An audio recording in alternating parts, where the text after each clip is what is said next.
أعوذ بالله من الشيطان الرجيم. بسم الله الرحمن الرحيم. وننزل من القرآن ما هو شفاء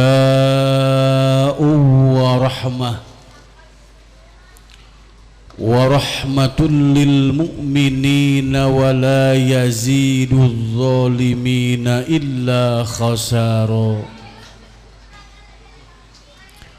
وقال تعالى: يا أيها الذين آمنوا اتقوا الله وكونوا مع الصادقين. وقال النبي صلى الله عليه وسلم: اتبعوا العلماء فإنهم سرج الدنيا ومصابيح الآخرة. صدق الله العظيم وصدق رسوله النبي الكريم ونحن على ذلك من الشاهدين والشاكرين والحمد لله رب العالمين. Ibu bapak sekalian, terlebih dahulu saya ingin memimpin ibu dan bapak sekalian membacakan doa. Yang pertama, hadiah bacaan suratul Fatihah. Wabil khusus bagi almarhum almaghfurlah Kiai Effendi Marzuki dari Lampung, mertuanya Kiai Fatur Rahman yang sudah meninggal 1 minggu yang lalu. Mudah-mudahan beliau berada di alam barzakh mendapatkan rahmat dan maghfirah Allah Subhanahu wa ta'ala. Allahumma ighfir lahu warhamhu wa'afihi wa'afu anhu wa akrim nuzulahu wa wassi' madkhalahu waj'alil jannata mathwah. Al-Fatihah. A'udzu billahi minasy syaithanir rajim. Bismillahirrahmanirrahim. Alhamdulillahi rabbil alamin. Ar-Rahmanir Rahim. Maliki yaumiddin. Iyyaka na'budu wa iyyaka nasta'in. Ihdinas siratal mustaqim. Siratal ladzina an'amta 'alaihim ghairil maghdubi 'alaihim waladdallin. Yang kedua, bacaan suratul Fatihah wabil khusus bagi mertuanya Bapak Kiai Khatim Murtado yang sedang sakit, Bapak Kiai Ahmad Dahlan Purwokerto. Mudah-mudahan Allah Subhanahu wa ta'ala segera memberikan kesembuhan kepada beliau. Allahumma ishfi anta syafi la shifaa illa shifauka shifaan la yughadiru saqaman. Al-Fatihah. A'udzu billahi minasy syaithanir rajim. Bismillahirrahmanirrahim. Alhamdulillahi rabbil alamin. Ar-Rahmanir Rahim. Maliki yaumiddin. Iyyaka na'budu wa iyyaka nasta'in. Ihdinas siratal mustaqim. Siratal ladzina an'amta 'alaihim ghairil maghdubi 'alaihim waladdallin. Selanjutnya para kiai, para masyayikh, mohon izin saya mau berdiri biar gantengnya kelihatan oleh ibu-ibu. Lagian saya masih muda dan insya Allah masih sanggup berdiri. Ibu bapak hadirin wal hadirat, para ulama, para kiai, para masyayikh yang berbahagia. Pada hari ini kita sangat berbahagia. Wabil khusus saya merasa bahagia karena saya bisa menyaksikan anak-anak santri dan santriwati, generasi penerus perjuangan para ulama generasi penerus perjuangan para pemimpin. Mereka membacakan ayat-ayat suci Al-Quran bil ghaib dengan fasih, membaca doa khatmil Quran dengan fasih. Sungguh kebahagiaan yang luar biasa. Saya saja yang datang dari jauh merasa berbahagia, apalagi guru-gurunya di sini, apalagi ibu dan bapak orang tuanya di sini, pasti merasa berbahagia mempunyai anak-anak seperti mereka. Alhamdulillah. Mereka dengan fasih membacakan doa khatmil Quran, membacakan ayat-ayat Al-Quran. Walaupun ini Bu, walaupun saya tidak tahu apa ibu dan bapaknya hafal apa enggak bacaan yang tadi. Hafal enggak Bu? Anaknya hafal, ibunya ora hafal, bapaknya juga kagak hafal. Tapi alhamdulillah berkah anak-anak ibu dan bapak sekalian ditempatkan di tempat ini, belajar di tempat ini, diasuh oleh para asatidz, para kiai di pesantren ini, sehingga mereka mampu mengkhatamkan Al-Quran. Dan saya yakin insyaallah ta'ala dari mereka anak-anak kita yang tadi akan lahir generasi-generasi penerus perjuangan para ulama. Amin.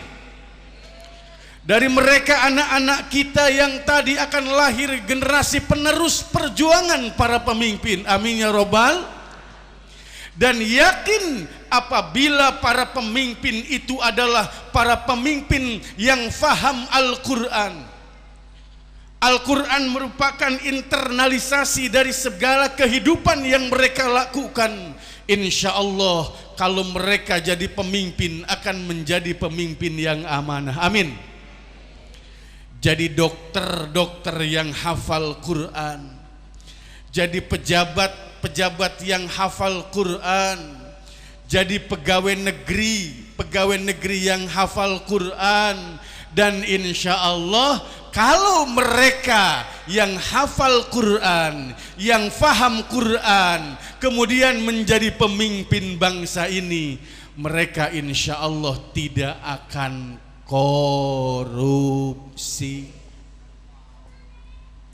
Insya asal Al-Quranul Karim betul-betul menjadi pegangan hidup mereka. Saya hanya ingin memperkuat tema yang ada di depan kita. Alhamdulillah panitia membuat tema. Dan biasanya kalau mubaligh tidak dikasih tema, ngomongnya suka ke sana kemari. Kemana bicaranya, pokoknya yang inget diomongkan. Karena yang gak inget gak bisa diomongkan. Kuatkan agama dengan ilmu. Siapapun orang yang beragama tanpa ilmu, maka tidak akan sempurna keberagamaannya. Oleh karena itu anak-anak kita, persiapkanlah mereka dengan ilmu. Sebab dengan ilmu mereka akan bisa memperoleh apa yang mereka inginkan, apa yang mereka cita-citakan. Man arada dunya fa'alaihi bil ilmi. Barang siapa yang menginginkan dunia, makalah hendaknya dengan ilmu. Wa man arada al akhirata fa'alaihi bil ilmi. Barang siapa yang menghendaki akhirat, itu juga harus dengan ilmu. Wa man aradahuma, dan barang siapa yang menghendaki keduanya, dunia dan akhirat, fa'alaihi bil ilmi, maka hendaknya dengan ilmu. Kita menginginkan umat Islam yang berkualitas, muslimin yang wal muslimat yang berkualitas, yang betul-betul memahami agamanya. Mereka akan faham agama kalau mereka berilmu. Punten ibu bapak, saya ora iso bahasa Jawa.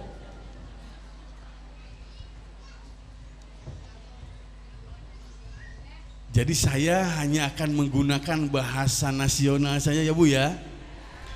Ora iso bahasa Jawa, itu iso segitu-gitunya. Selebihnya nggak bisa. Makanya saya dari tadi melongo saja. Ada Kiai Murtado tadi sambutan, ibu-ibu ketawa, saya bingung apa yang diketawain. Karena nggak ngerti. Oke, untung kita bangsa Indonesia yang punya bahasa nasional. Ngerti ya Bu bahasa nasionalnya, ngerti? Alhamdulillah. Kalau saya pakai bahasa Sunda, jaka sembung dagang petei, teu nyambung euy. Makanya pakai bahasa nasional saja. Umat Islam Indonesia itu ibu bapak sekalian adalah umat Islam yang mayoritas. Tidak ada negara besar sebesar Indonesia yang berpenduduk muslim terbesar di dunia. Dari Sabang sampai Merauke, jumlah umat Islam tidak kurang dari 80% dari sekitar 250 juta manusia bangsa Indonesia. Dan jumlah umat Islam Indonesia kalau dibandingkan dengan jumlah umat Islam yang ada di negara-negara Timur Tengah, Bu, dari mulai Arab Saudi, Mesir, Iran, Irak, Kuwait, Uni Emirat Arab, Libya, Qatar, dan beberapa negara Timur Tengah, disatukan umat Islamnya, jumlahnya tidak bisa mengalahkan jumlah umat Islam Indonesia. Alhamdulillah. Dan berkat para ulama, umat Islam Indonesia hidup dalam kondisi yang tenang, dalam kondisi yang tentram. Ibu-ibu, bapak-bapak bisa hadir ke majelis ta'lim seperti ini. Anak-anak kita bisa belajar dengan tenang. Kalau pagi-pagi ibu-ibu bisa datang ke pasar, bisa datang ke ladang, ke sawah, kemanapun, tanpa ada gangguan keamanan, tanpa harus merasa khawatir anak-anak kita yang berangkat sekolah akan terjadi sesuatu. Itulah Indonesia. Alhamdulillah. Berkat siapa, Bu? Berkat para ulama. Loh, apa hubungannya ulama dengan adanya ketentraman dan ketertiban di negara ini? Maaf ibu bapak sekalian, sekarang sudah mulai muncul kelompok yang mempersoalkan NKRI. Apa itu Bu NKRI itu? Negara Kesatuan Republik Indonesia. Sekarang sudah ada kelompok yang mempersoalkan Pancasila sebagai dasar negara.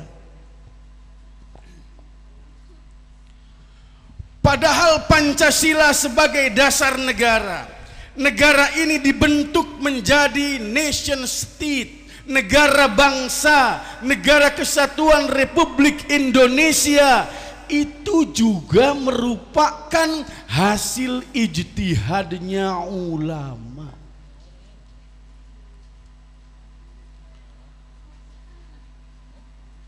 Panitia yang membentuk negara ini di dalamnya adalah ulama.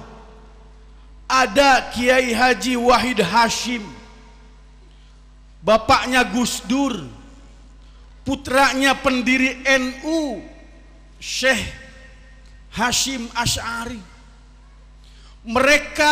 Beliau mewakili umat Islam yang besar yang berhimpun di dalam Jam'iyah Nahdlatul Ulama. Tidak mungkin ulama menjerumuskan umatnya. Tidak mungkin ulama membawa umatnya kepada kesesatan. Saya punya keyakinan dan yakin, hakul yakin, bahwa NKRI ini yang salah satunya dibentuk oleh para ulama merupakan jalan tengah untuk kemaslahatan umat Islam. Amin ya Rabbal Alamin. Sekarang tiba-tiba ada kelompok. Apa itu NKRI? Apa itu Pancasila? Apa itu nasionalisme? Itu tidak ada dari nabinya, tidak ada dari rasulnya.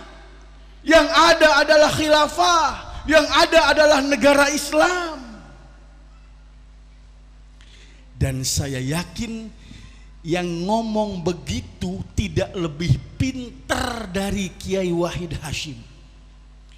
Yang ngomong seperti itu tidak lebih pintar dari kiainya kiai-kiai NU.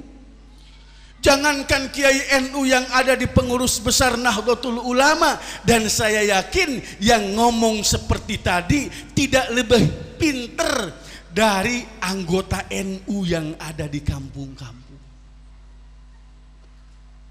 Maaf, malah mereka ingin seperti Afghanistan, malah mereka ingin seperti di Irak, malah mereka ingin seperti di negara-negara Timur Tengah, yang padahal orang-orang Timur Tengah sendiri mereka menginginkan seperti di Indonesia.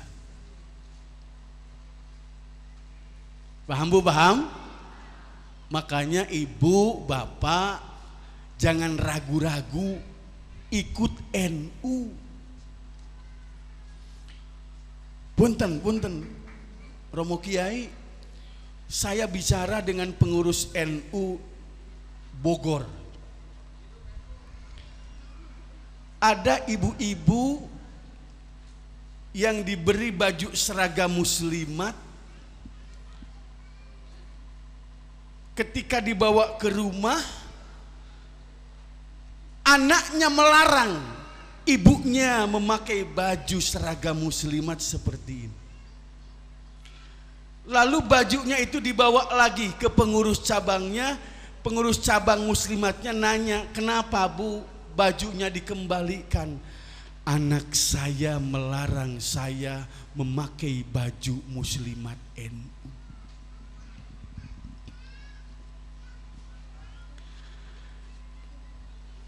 Di Jawa Barat, bahkan mungkin di daerah manapun sekarang banyak yang orang tuanya NU tapi ternyata anaknya sudah tidak kenal NU lagi. Betul Bu? Tapi insya Allah di sini tidak ada, dan mudah-mudahan tidak akan ada. Amin. Anaknya mengharamkan, membid'ahkan, bahkan menyebutkan syirik, praktek-praktek ibadah yang dilakukan oleh ibu dan bapaknya.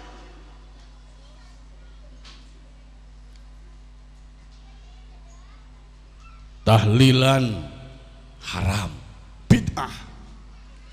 Istighosahan, bid'ah. Semua ubudiyah yang dilakukan oleh warga NU dianggap bid'ah, dengan alasan tidak sesuai dan tidak dicontohkan oleh baginda Rasul katanya. Muludan bid'ah, rajaban bid'ah. Waduh, ini apa yang gak bid'ah kalau begitu? Kalau alasannya karena tidak pernah ada di zaman Rasul, saya bilang begini, kalau ente punya alasan seperti itu, wajah ente itu wajah yang paling bid'ah. Loh, kenapa? Zaman Rasul tidak pernah ada wajah model wajah begini. Berarti kalau tidak ada di zaman Rasulnya, wajah ente wajah yang sangat bid'ah.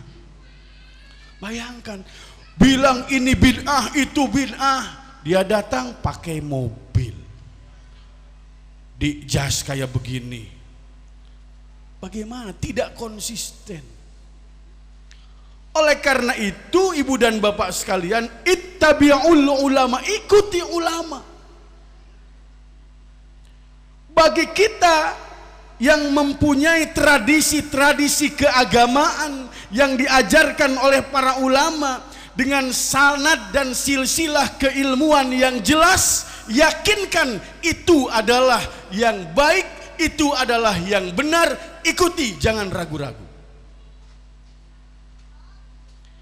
Tradisi pesantren itu Bapak, Ibu, kiai tidak sembarangan mengajarkan ilmu kepada santri. Ketika kiai mengajarkan ilmu, kiai itu punya guru, gurunya kiai juga punya guru, gurunya guru ada gurunya lagi. Silsilah keilmuan itu nyambung.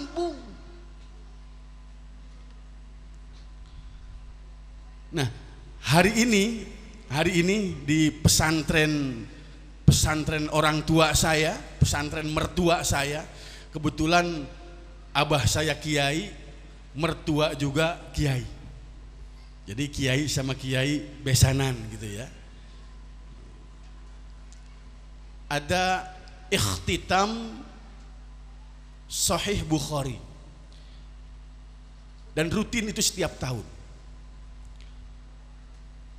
Santri yang menghatamkan kitab itu punya silsilah keilmuan yang nyambung sampai Imam Bukhari.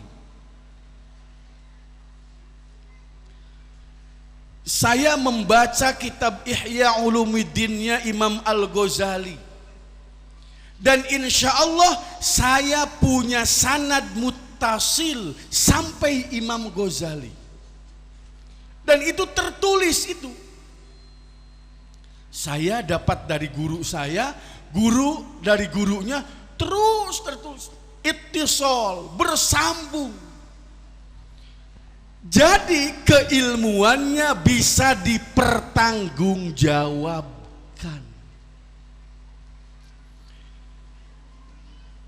Beda dengan yang sekarang, Ibu.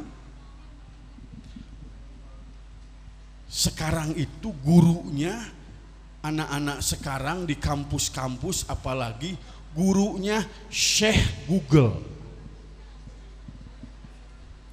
Faham Bu, Syekh Google Bu?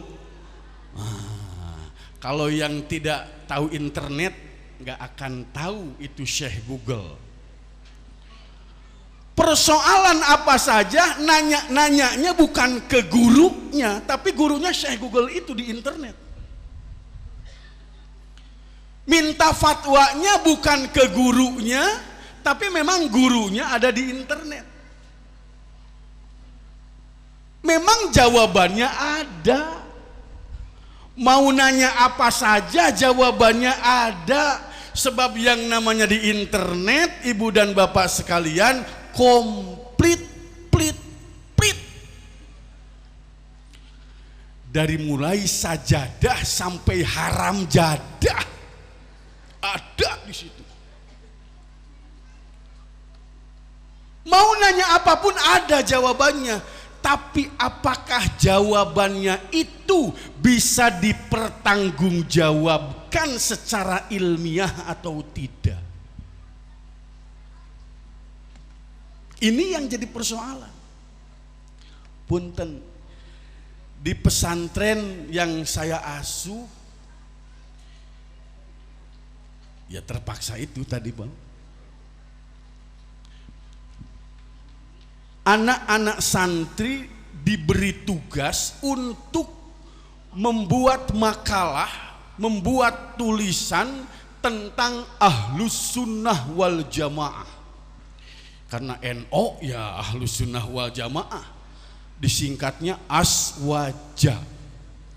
Tapi Aswaja itu bukan asli wanita Jawa, bukan. Bu, Ahlus Sunnah wal Jamaah. Saya memberi kebebasan kepada para santri, silahkan mencari maroji' dari berbagai kitab termasuk dari internet. Ya, karena itu tidak bisa dihalangi, Pak, Ibu.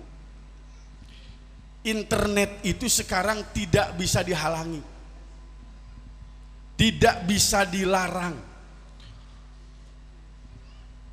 Dari HP saja, dari handphone saja, Ibu, dari benda sebesar ini bisa mengakses internet, apapun ada di sini. Tidak bisa dilarang.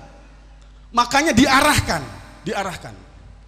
Alhamdulillah dalam waktu yang singkat anak-anak santri mampu membuat tulisan makalah tentang Ahlus Sunnah wal Jamaah, dibagi per kelompok, dan maroji'nya, buku-buku dan kitab-kitab sumbernya banyak. Tapi setelah saya baca, baru saya kaget. Loh, kok aswajanya begini? Akhirnya ketemu, Pak. Dan saya baca, ada kitab buku judulnya asli Ahlus Sunnah wal Jamaah, asli itu judul. Sudah ada terjemahnya. Saya baca 1 halaman, 2 halaman tidak ada masalah. Tapi ketika masuk halaman berikutnya, di dalam buku itu disebutkan bahwa 2 tokoh yang kita anggap, Nahdiyin menganggap itu adalah tokoh ulama Ahlus Sunnah wal Jamaah, Al-Imam Abu Hasan Al-Asy'ari dan Al-Imam Abu Mansur Al-Maturidi. Ternyata di dalam buku itu, di dalam kitab itu, 2 ulama kebanggaan kita itu dimasukkan dalam kategori Ahlul Bid'ah, bukan Ahlus Sunnah. Waduh, akhirnya saya buka lagi kitab itu. Ini karangan siapa sih kitab ini? Penerbitnya di mana? Ternyata penerbitnya hebat, Pustaka Imam Syafi'i penerbitnya. Dan ternyata kitab Ahlus Sunnah wal Jamaah itu disusun oleh tokoh ulama Salafi Wahabi. Oleh karena itu, hari ini ketika kita berbicara Ahlus Sunnah wal Jamaah, mereka pun berbicara Ahlus Sunnah. Orang-orang Wahabi sekarang, mereka tidak mau disebut Wahabi, tapi mereka mengatasnamakan diri sebagai kelompok Salafi. Padahal Salafi jeung Wahabi teh eta keneh. Paham, Bu? Tak eneh. Itu juga. Mereka tidak mau disebut Wahabi, mereka mengatasnamakannya kelompok Salafi. Dan di kota Tasikmalaya ada pesantren Salafi sebagai pusat pengkaderan kelompok Salafi tingkat nasional. Di kota Tasik, Yai. Luar biasa, di tengah kota mereka mampu membeli tanah yang harganya luar biasa. Sudah puluhan hektar dan santrinya datang dari seluruh Indonesia, bahkan dari beberapa negara tetangga. Tempat kaderisasinya. Oleh karena itu, peran para ulama, peran para kiai Nahdlatul Ulama hari ini mengkader anak-anak seperti tadi. Dan itu dilakukan oleh para kiai, para ulama yang ada di kampung-kampung.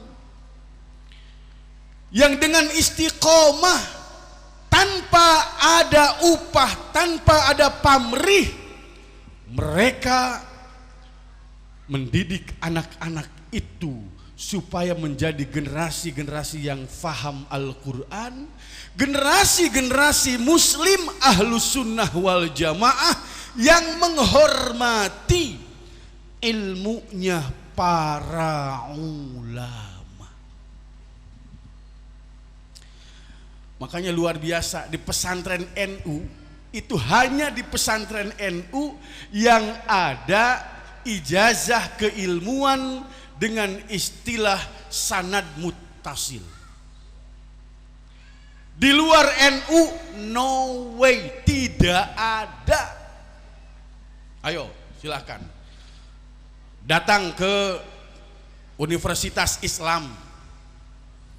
Betul, di UIN misalkan mereka belajar fikih, mereka belajar hadis, mereka belajar tasawuf, tapi tidak seperti di pondok pesantren. Makanya alhamdulillah yang namanya di pesantren itu ada barokah. Selain barokah ada berkat lagi.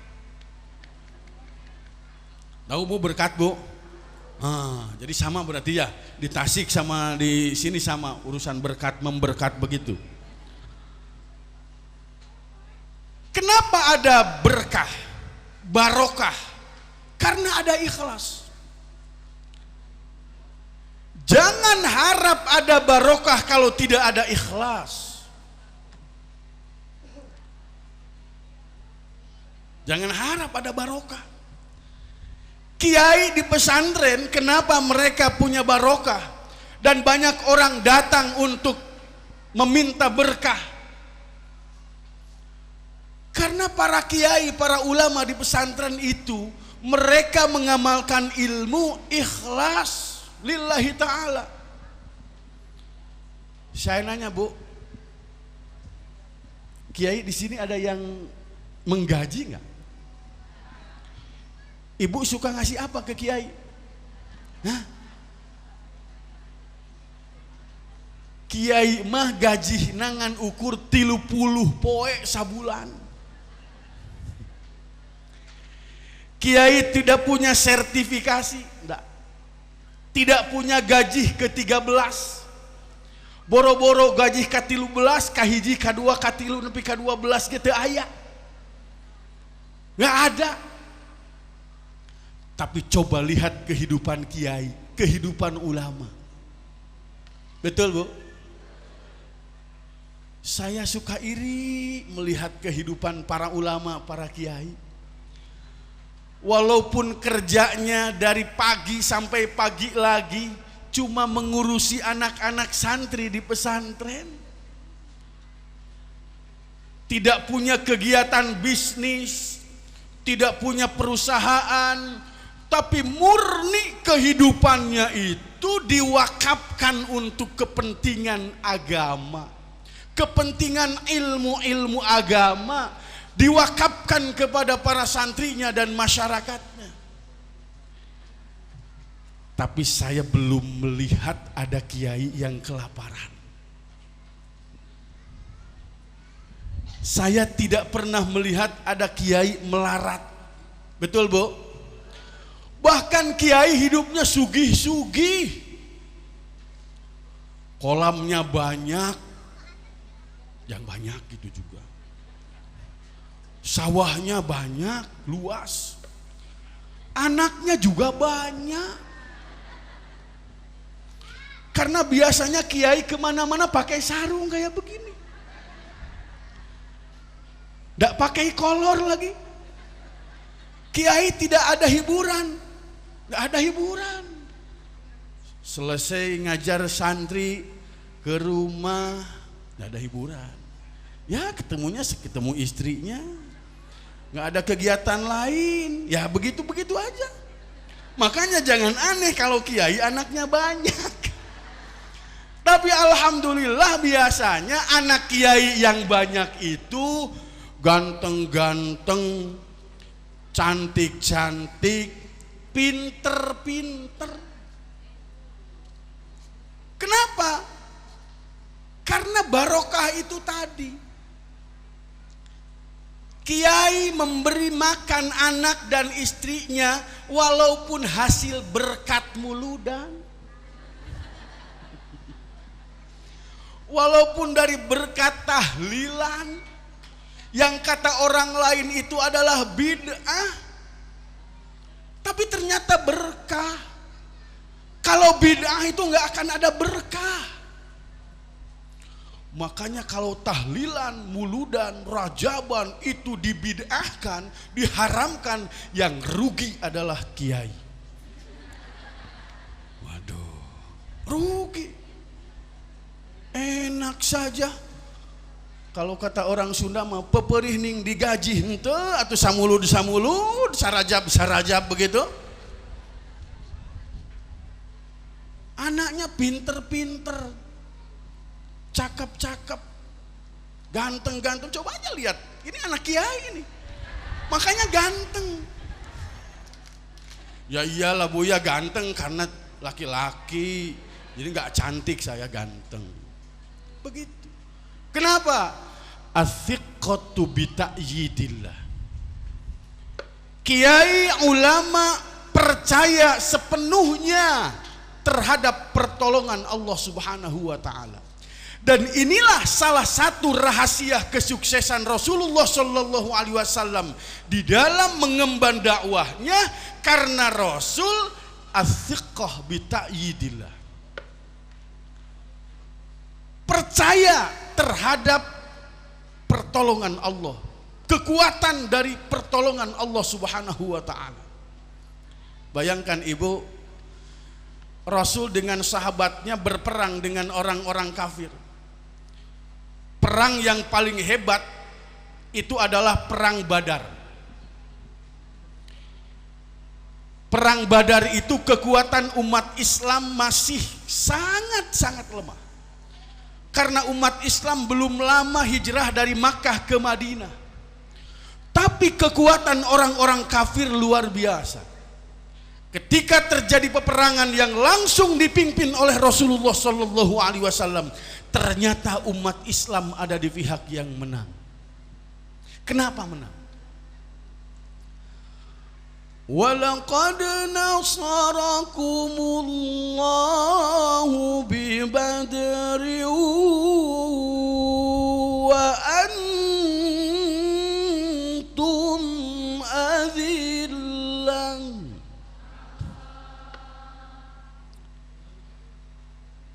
Walaqad nasarakum. Nah, ini ngalogat orang Sunda begini Bu ya. Nah, di pesantren saya di Sunda begini ngalogatnya.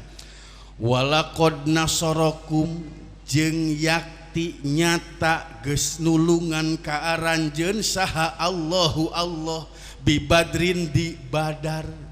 Wa antum bari ari aranjeun azillah, eta aya dina kondisi anu lemah.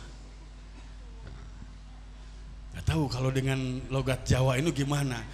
Saya hafalnya begini. Paslun utawi iki iku pasal sewiji.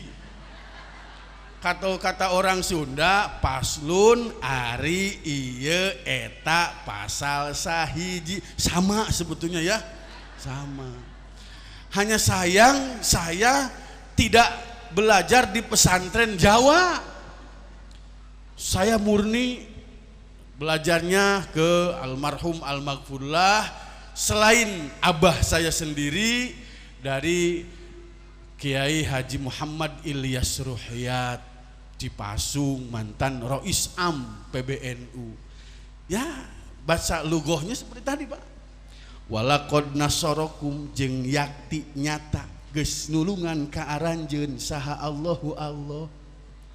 Bibadrin di badar wa antum bari ari aranjeun adillah eta aya dina kondisi anu lemah. Gitu. Beda kalau orang Sunda itu halus. Kalau orang Jawa itu kandel. Makanya kalau orang Sunda nyanyi sambil ngendong anak, rep deng deng talaga burit, rep sakedeung nepi ka burit. Orang Sunda itu. Kalau orang Jawa mungkin karena lidahnya beda, rep dendeng telaga burit, rep sekedeng nepi ka burit.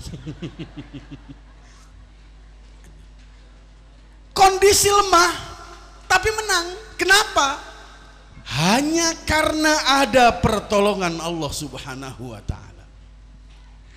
Kiai, ulama hidup tenang, hidup tentram, padahal tidak usaha, tidak punya pabrik, kerjanya cuma mengurusi anak-anak, para santri, tapi hidupnya tenang, tentram, duitnya juga banyak, mobil punya, rumah bagus, istrinya lebih dari satu. Gak tahu ini Kiai Fatur gak udah nambah lagi apa belum? Belum ya? Belum ketahuan. Kenapa? As-siqatu bi ta'yidillah, percaya terhadap pertolongan Allah Subhanahu wa taala. Makanya kita wajib meyakinkan kepada para santri yang tafaqquh fiddin. Berarti ketika kita bersama-sama para ulama berada di Jam'iyah Nahdlatul Ulama, berarti transmisi keilmuannya itu insya Allah sampai kepada Rasulullah Sallallahu Alaihi Wasallam. Makanya guyonnya Kiai Said itu, guyonnya Kiai Said katanya bagi warga NU nanti kalau di alam barzah ditanya malaikat, udah jangan repot-repot menjawab, jawab saja kulo rombongane Mbah Kiai Hasyim Asy'ari, udah titik aja begitu. Kenapa? Dengan mencintai ulama, dengan mengikuti ulama, bayangkan anjing saja bisa masuk surga. Bu, ibu, halo, pernah baca surat Al-Kahfi? Pernah. Di situ ada riwayat apa? Riwayat Ashabul Kahfi. Ternyata selain para ulama Ashabul Kahfi itu ada pengikut Ashabul Kahfi. Apa? Anjing.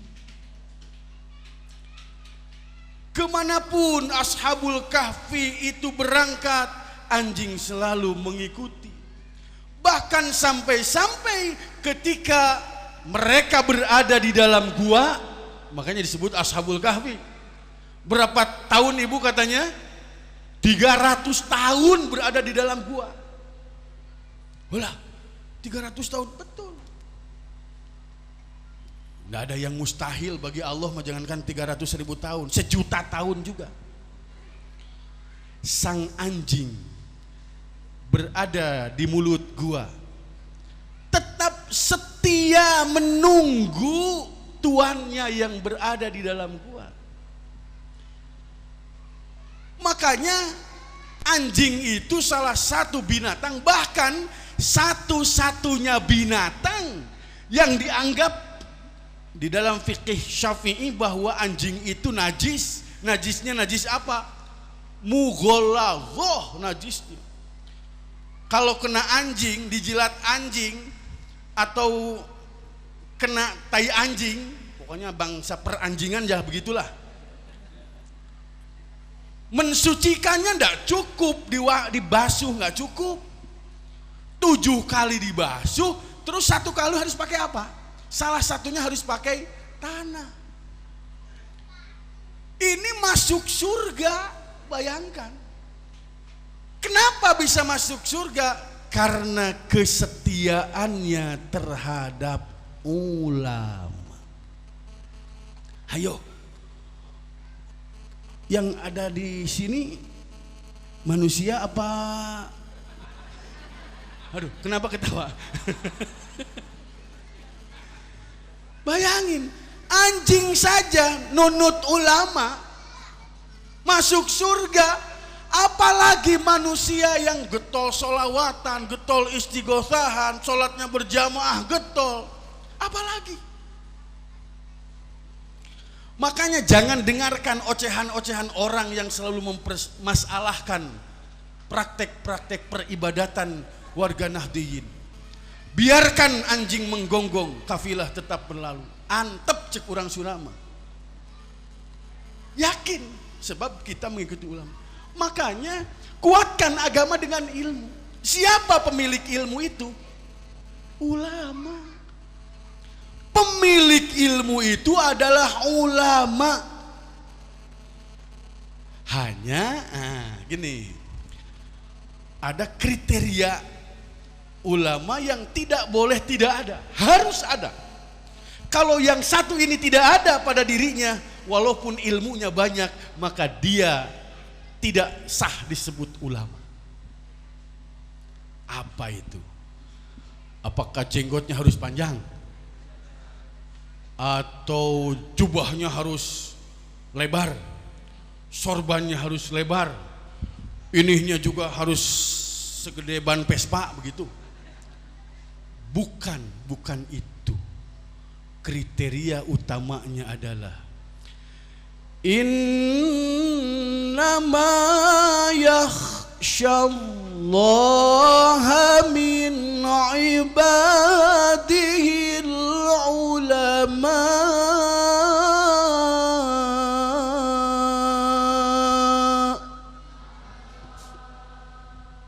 Apa itu? Khosyah. Apa Bu? Khosyah itu artinya opo? Khosyah itu takut.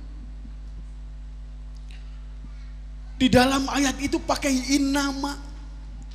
Kalau kata santri, wa adawatul qasri illa innama atfun wa taqdimun kama taqaddama. Begitu di dalam Johar Maknun. Kalau di dalam Ibnu Malik ada wa ma bi illa au bi innaman hasor akhir wa qad yasbiqu in qasdun dhuhar. Innama yakhsyallah, pasti. Nah, kosor kan? Pasti. Hanya ulama yang punya rasa takut kepada Allah.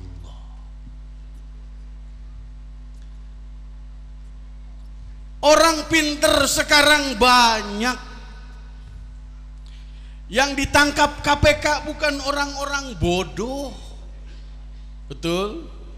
Yang ditangkap KPK, yang korupsi itu orang-orang pinter. Ada profesor, doktor, dosen teladan, ada lagi politisi yang sudah pamornya moncer, digiring oleh KPK. Bukan orang-orang bodoh. Secara akademis mereka mempunyai gelar akademis tertinggi. Ibu, gelar akademis tertinggi itu sarjana S1, di atasnya ada sarjana S2, master, magister, di atasnya lagi ada sarjana S3, doktor. Tapi tidak ada sarjana S4, S5, S nong-nong, es puter, apalagi es krim, tidak ada itu. Ada punya gelar spesifikasi keilmuan, profesor. Tapi banyak yang digiring ke penjara karena melakukan kesalahan. Bahkan di Makassar itu ada profesor sabu-sabu. Seorang profesor pembantu rektor di salah satu universitas negeri ternama di Makassar digerebek polisi sedang pesta sabu-sabu dengan mahasiswinya. Waduh, hebat apa hebat Bu itu?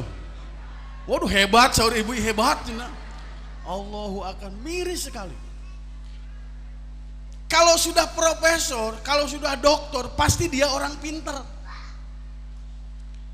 Nggak akan ada profesor doktor orang bodoh, nggak akan ada. Tapi kalau tidak ada khosyah, sepinter apapun, termasuk ilmu keagamaan, sepinter apapun, kalau tidak ada khosyah lillah, maka itu bukan ulama. Bukan ulama, walaupun ketua majelis ulama, walaupun ketua Nahdlatul Ulama. Saya kan ketua NU cabang.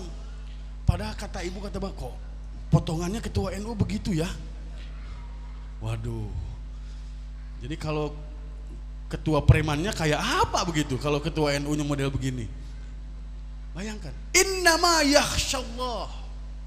Itu khosyah. Jadi seorang ulama tidak akan takut tidak punya uang. Walaupun tidak kemana-mana, uang datang sendiri. Ayo, uang datang sendiri. Enak kan?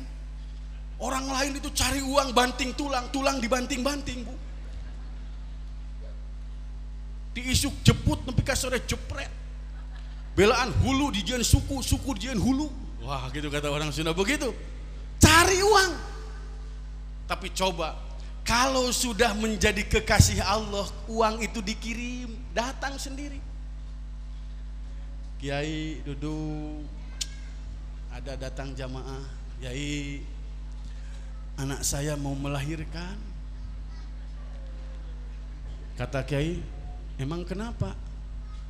Yang mau melahirkan anak sampean, bukan anak saya.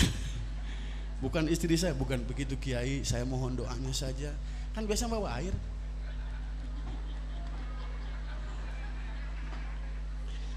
Kiai, tolong doain airnya biar anak saya lancar melahirkannya. Lalu Kiai berdoa, cukup dengan membaca Fatihah Kiai. Bismillah Fatihah. Sebelum dikasih ke itu, diminum dulu.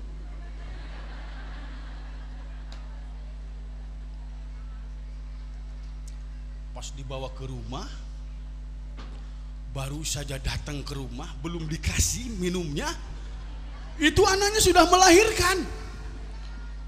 Alhamdulillah, hebat sekali Kiai. Allah, karomah Kiai. Airnya belum dikasihkan, itu sudah melahirkan duluan. Padahal merenang geus waktuna we ngalahirkeunnya. Bayangkan, dengan ikhlasnya tanpa Kiai minta, Kiai hatur lumayan, kata orang Sunda begitu, hatur lumayan, saya mantep, ada amplop. Coba bayangkan, yang bukan Kiai itu nggak bakalan begitu, nggak. Hakikatnya Allah Subhanahu wa Ta'ala melalui perantaraan manusia. Karena seorang ulama, seorang kiai yang sudah menghambakan diri hanya kepada Allah, hidupnya diwakafkan hanya untuk kepentingan nasrul ilmi, menyebarkan ilmunya Allah Subhanahu wa Ta'ala. Kalau ada yang menyakiti ulama, menyakiti kiai, kiainya tidak akan marah, Allah yang akan marah. Ketika Rasulullah Shallallahu Alaihi Wasallam disakiti, Rasul tidak marah, bahkan Rasul mengampuni apapun perilaku orang terhadap beliau, tapi Allah marah. Makanya ibu bapak sekalian, ketika Nabi dihina, Ya memang ada sih yang marah-marah ya. Umat Islam wajar kalau marah. Tapi jangan sampai marahnya itu kemudian melakukan hal-hal yang akan merusak citra Islam. Apalagi kalau berdalih dakwah al-amru bil ma'ruf wan nahyu 'anil munkar, kemudian tidak menggunakan cara-cara yang ma'ruf. Padahal Imam Al-Ghazali di dalam Ihya Ulumuddin menjelaskan, man amaro bi ma'rufin falyakun amruhu bil ma'ruf. Barang siapa yang melakukan amar ma'ruf, maka hendaklah amar ma'rufnya itu harus dengan cara yang ma'ruf, cara yang baik. Dan barang siapa yang melakukan nahyi anil munkar, tidak boleh justru menjadikan kemunkaran yang baru. Pangapunten ibu bapak, beberapa waktu yang lalu di kota Tasikmalaya, di tempat saya, dulu kalau malam Ahad itu suka ada kelompok santri pakai bajunya putih-putih melakukan sweeping ke tempat-tempat hiburan malam, sweeping ke warung remang-remang, ke tempat-tempat yang agak remang-remang. Sebab biasanya di situ suka ada yang jualan surabi. Surabi hanut. Biasanya jualannya tidak di tempat yang terang, tapi di tempat yang remang-remang. Disweepinglah oleh kelompok orang yang mengatasnamakan santri. Ternyata dia dapat di situ ada seorang wanita yang sedang menjajakkan diri. Ditangkaplah itu wanita, kemudian digunduli, pakaiannya dilucuti, kemudian digiring di tengah jalan. Bayangkan, coba pikir oleh ibu dan bapak sekalian, apakah itu tidak membuat kemunkaran baru? Tujuannya nahyil munkar, tapi kemudian